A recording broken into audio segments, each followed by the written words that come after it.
When we formed government, Minister James set about putting in place a plan to address housing costs and the radical increase in the cost of housing in British Columbia. At the same time, Minister Eby undertook a review by appointing Peter German to investigate money laundering in the casino sector. You're all aware of the findings of Mr. German. Many of you would have seen the images of hockey bags full of cash being used and laundered through our casinos here in British Columbia. We responded to that. We took steps to fix gaming policy enforcement. We addressed some changes to the board at the BC Lottery Corporation in an attempt to get money laundering out of that sector.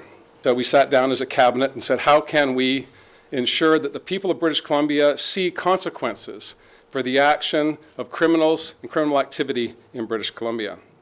We asked Mr. German to expand his scope to look at luxury autos, horse racing, and other elements in the economy.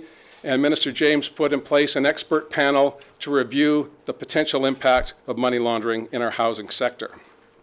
When we received last week the review from the expert panel and the final iteration of Mr. German's second report, it became abundantly clear to us that the depth and the magnitude of money laundering in British Columbia was far worse than we imagined when we were first sworn in. And that's why we established the public inquiry today.